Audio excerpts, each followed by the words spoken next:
வணக்கம். இன்னைக்கு நாம சைவ சமய வரலாற்றிலிருந்து ஒரு ஆச்சரியமான ஆளுமைய பத்தி தெரிஞ்சுக்க போறோம். பக்தியும் அதிகாரமும் ஒன்னா சேர்ந்தா எப்படி இருக்கும்? அதுக்கு ஒரு சிறந்த உதாரணம் தான் குலச்சிறை நாயனார். வாங்க, அவரோட வாழ்க்கை பயணத்தை கொஞ்சம் விரிவா பார்க்கலாம். சரி, இந்த கதைய நாம ஒரு 5 முக்கிய கட்டமா பிரிச்சு பார்க்கலாம். முதல்ல அவர் எப்படி ஒரு பிரதம மந்திரியா இருந்தாலும் பெரிய பக்தரா இருந்தாருன்னு பாப்போம். அப்புறம் அவரோட ராஜ்யத்துக்கு வந்த ஒரு பெரிய நெருக்கடி. அடுத்து அற்புதங்கள் மூலமா நடந்த ஒரு பெரிய சோதனை. அதுக்கப்புறம் கிடைச்ச வெற்றியும் கொடுக்கப்பட்ட தீர்ப்போம். கடைசியா இதெல்லாம் தாண்டி அவரோட புகழ் எப்படி நிலைச்சிருக்குன்னு பார்க்கலாம். சரி, வாங்க முதல்ல குலச்சிறை நாயனாரை பத்தி புரிஞ்சுக்கலாம். அவர் எப்படி ஒரே நேரத்துல 2 உலகத்துல வாழ்ந்த ஒரு மனிதரா இருந்தார்னு பார்க்கலாம். அவர் பாண்டிய ராஜ்யத்துல மணமேற்குடிங்கிற ஊர்ல பிறந்தவர். இங்க பாருங்களேன், இதுதான் அவரோட குணத்துல இருக்கிற சுவாரஸ்யமான விஷயம். ஒரு பக்கம் பாத்தீங்கன்னா அவர் பாண்டிய மன்னனோட பிரதம மந்திரி, அந்த ராஜ்யத்திலேயே மிகப்பெரிய செல்வந்தர், ஒரு சிறந்த போர் வீரர், அதிகாரம், செல்வம், வீரம் எல்லாம் அவர் காழ்கீழ. ஆனா இன்னொரு பக்கம் பாருங்க, ஆன்மீகத்துல அவரு தன்னை சிவனோட பக்தர்களுக்கு ஒரு அடிமையாத்தான் நினைச்சுக்கிட்டாரு. பணம், காசு, சொத்து இதெல்லாம் அவருக்கு ஒரு தூசி மாதிரி. அவரோட முழு கவனமும் சிவனை வழிபடுறதுல தான் இருந்துச்சு. அவரோட தாரக மந்திரமே இதுதான் சொல்லலாம். அவருக்கு சிவனை வணங்குறதுக்கும் சிவனோட பக்தர்களுக்கு சேவை செய்யறதுக்கும் எந்த வித்தியாசமும் தெரியல. சிவனடியார்களுக்கு செய்யற சேவை நேரா சிவனுக்கே செய்யற மாதிரிங்கிறதுல ரொம்ப ஆழமா நம்பிக்கை வச்சிருந்தார். சரி, இப்போ வரைக்கும் எல்லாம் நல்லா போயிட்டு இருக்கு. ஆனா இங்கதான் கதையில ஒரு பெரிய திருப்புமுனை வருது. அவரோட ராஜ்யம் ஒரு பெரிய நெருக்கடியை சந்திக்குது. அது அவரோட நம்பிக்கைக்கே ஒரு பெரிய சவாலா அமையுது.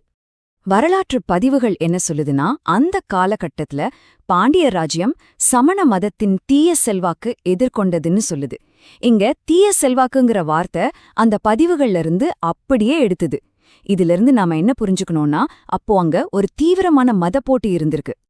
இந்த நிலைமையில குலச்சிறையார் சும்மா வேடிக்கை பார்க்கல, உடனே செயல்ல இறங்குறார். பாண்டிய ராணியோட சேர்ந்து இந்த புதிய செல்வாக்க தடுத்து நிறுத்தணும்னு முடிவு பண்றார். அதுக்காக அப்போ இருந்த மிகப்பெரிய சைவ சமய பெரியாரான திருஞான சம்பந்தரை மதுரைக்கு வர சொல்லி அழைக்கிறார். இப்பதாங்க அசல் கதை ஆரம்பிக்குது. 2 தரப்புக்கும் நேரடி மோதல். ஆனா இது வெறும் வார்த்தை மோதல் இல்ல, அற்புதங்கள் மூலமா நடந்த ஒரு சோதனை. இங்க நம்பிக்கை நேரடியா களத்துல இறங்கி போராடுது. இங்க பாருங்க, அடுத்தடுத்து என்ன நடக்குதுன்னு. முதல்ல சம்பந்தர் தங்கியிருந்த இடத்துக்கு சமணர்கள் தீ வச்சிடுறாங்க. ஆனா சம்பந்தர் சும்மா ஒரு பதிகம் பாடி அந்த தீயை அணைக்கிறார். அது மட்டும் இல்ல, திடீர்னு பாண்டிய மன்னனுக்கு உடம்பு சரியில்லாம கடுமையான காய்ச்சல் வருது. சமணர்களால குணப்படுத்தவே முடியல. ஆனா சம்பந்தர் திருநீறு பூசி மன்னனோட காய்ச்சலை சரி பண்ணிடுறார். இப்படி அடுத்தடுத்து அற்புதங்கள் நடந்ததா சொல்லப்படுது. சரி, இவ்ளோ பெரிய அற்புதங்கள் எல்லாம் நடந்தாச்சு. இதுக்கப்புறம் என்ன? யாருக்கு வெற்றி? தீர்ப்பு என்னவா இருந்துச்சு? வாங்க பார்க்கலாம். அற்புதங்கள் மூலமா நடந்த போட்டியில ஜெயிச்சதுக்கு அப்புறம் ஒரு பெரிய அறிவுபூர்வமான விவாதமும் நடக்குது. அதுல சம்பந்தர் சமணர்கள் கிட்ட வாதிட்டு அவங்கள வாதத்திலயும் தோற்கடிச்சிடுறாரு. ஆனா இந்த வெற்றிக்கு பிறகு நடந்த விஷயம் ரொம்பவே கடுமையானது. வரலாற்று பதிவு என்ன சொல்லுதுன்னா, குலச்சிறையார் தோத்து போன சமணர்களை கழுமறை ஏத்துனதா சொல்லப்படுது. இது அந்த காலத்துல மத ரீதியான போட்டிகள் எவ்வளவு தீவிரமா, சில சமயம் கொடூரமா கூட இருந்துச்சுன்னு நமக்கு காட்டுது. சரி, இப்போ இந்த கதையோட இறுதி பகுதிக்கு வந்திருக்கோம். ஒரு பிரதம மந்திரியா இவ்ளோ அதிகாரத்தோட இருந்தவர் எப்படி ஒரு புனிதரா வரலாற்றுல நிக்கிறாரு? அத பத்தி பார்க்கலாம். கதையின்படி குலச்சிறையார் கடைசில சிவலோகம் அடைஞ்சாருன்னு சொல்லப்படுது. சிவலோகம்னா என்னன்னு கேக்குறீங்களா? அது சிவபெருமானோட இருப்பிடம். பக்தர்களை பொறுத்த வரைக்கும் இதுதான் அவங்க அடைய நினைக்கிற உச்சகட்ட நிலை, அதாவது முக்தி. ஆக தன்னோட வாழ்க்கை முழுக்க சிவபக்தர்களுக்கு சேவை செஞ்சதுக்கான பலனா அவர் கடைசியில அந்த இறைவனையே அடைஞ்சிட்டார்.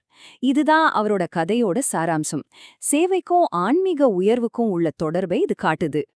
ஆனா இந்த கதையெல்லாம் கேட்டதுக்கு அப்புறம் நம்ம மனசுல ஒரு பெரிய கேள்வி எழும்புது இல்லையா?